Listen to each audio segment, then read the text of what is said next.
Pemirsa, Anda bergabung dalam Breaking News MetroTv. Sesaat lagi kita akan menyaksikan pidato Menlu Republik Indonesia di Sidang Majelis Umum PBB yang ke-77. We share the same concern. The current state of our world is very worrying. The pandemic persists and global economy remains sluggish. War among nations is no longer a possibility, but has become a reality. Violation of international law has become a norm in pursuit of narrow self-interest. Crisis after crisis is unfolding around the world. Climate change, rising inflation, food and energy shortages. Mr. President, history teaches us these phenomena might lead to a huge war. Let us look at the period leading up to Second World War, the Great Depression, rise of ultranationalism, competition over resources, and rivalry between major powers. These are very similar to what we are facing today. Clearly, we have been handling these challenges the wrong way. We have been divided instead of united. We have been working individually instead of collectively. We have been focusing on words instead of deeds. The question now, what are we going to do about it? Are we going to continue the same path? Or are we going to choose a different path? If we continue the same path, we would be heading toward a disaster. But if we choose a different path, we must stand a chance. So today, I would like to offer you a word based on a new paradigm. A paradigm of win-win, not zero-sum. A paradigm of engagement, not of containment. A paradigm of collaboration, not of competition. This is the transformative solution that we need. Mr. President, allow me to share you why we need this new paradigm. First, to reignite the spirit of peace. Trust deficit breeds hatred and fear and may lead into a conflict. We witness this phenomena in many parts of the world. We must turn trust deficit into strategic trust. And it starts with upholding respect for international law. The fundamental principle of sovereignty and territorial integrity are non-negotiable. I repeat, the fundamental principle of sovereignty and territorial integrity are non-negotiable. This principle must always be upheld. Meanwhile, peaceful solution is the only option to settle any conflicts. Habit of dialogue and cooperation would nurture strategic trust. These are the rules of the game that we must maintain if we truly want peace. It is our responsibility to apply them consistently, not selectively or only when we see fit. My president confided these messages of peace in his visit to Kiev and Moscow last June.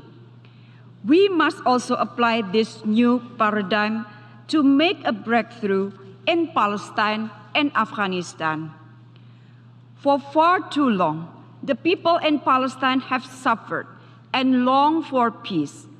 Until Palestine can truly become an independent state, Indonesia will stand firm in solidarity with our Palestinian brothers and sisters.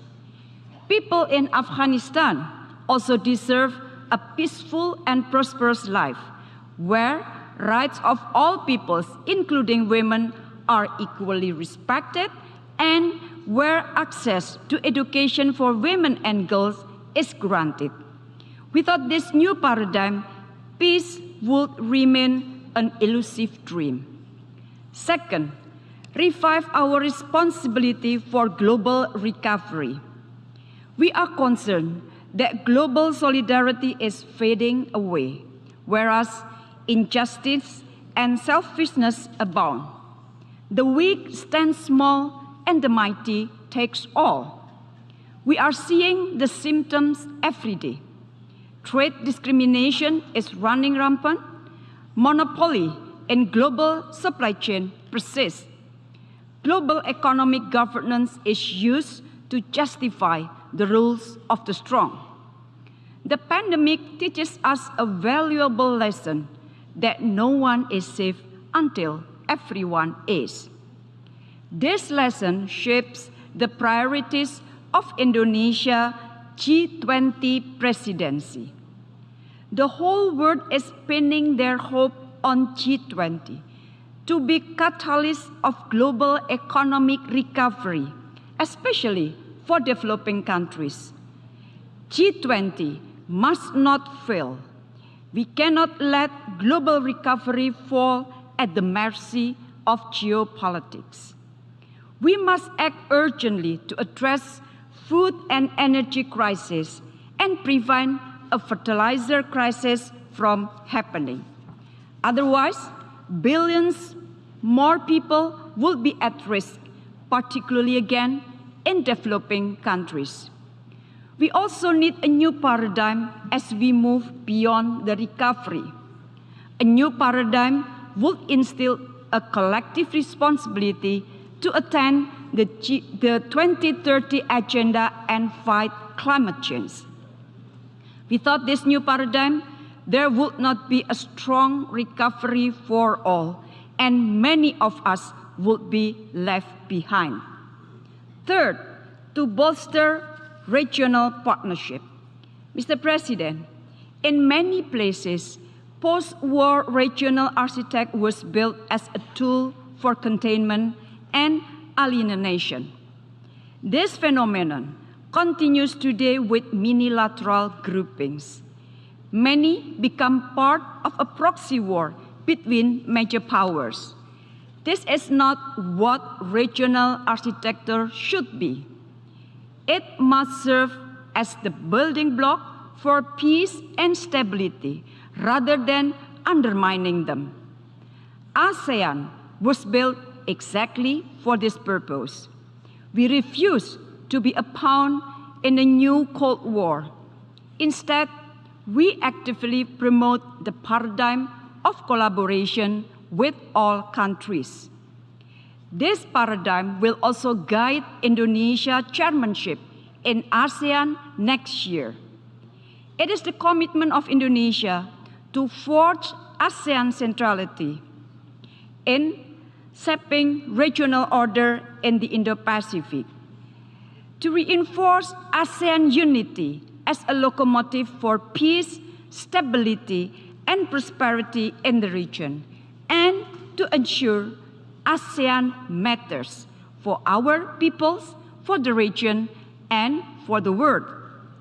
ASEAN will also continue to address seriously the situation in Myanmar. Indonesia is deeply concerned by the military junta's lack of commitment to implement the 5 points of consensus. ASEAN must move forward and not be taken hostage by the situation in Myanmar. The support of the international community, in particular the neighboring countries of Myanmar, is very important to bring back democracy in Myanmar. On Pacific, Indonesia will continue to strengthen our cooperation with the Pacific countries. We will work together to address our shared challenges, including on climate change.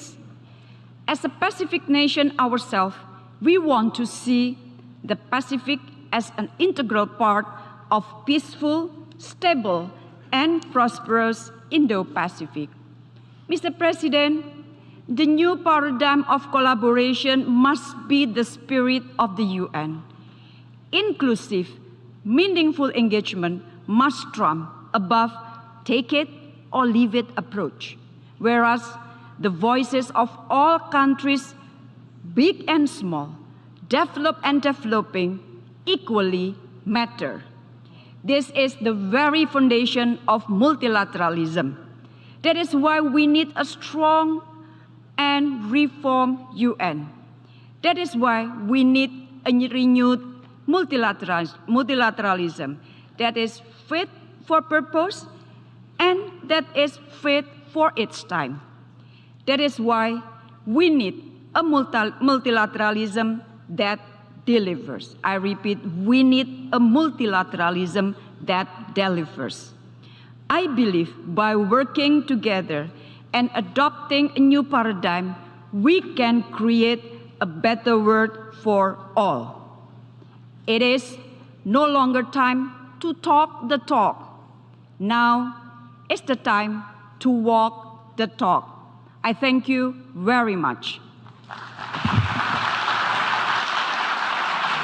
I thank the Minister for Foreign Affairs of Indonesia. I now give the floor to His Excellency Ramtane Lamamra, Minister for Foreign Affairs and National Community Abroad of Algeria.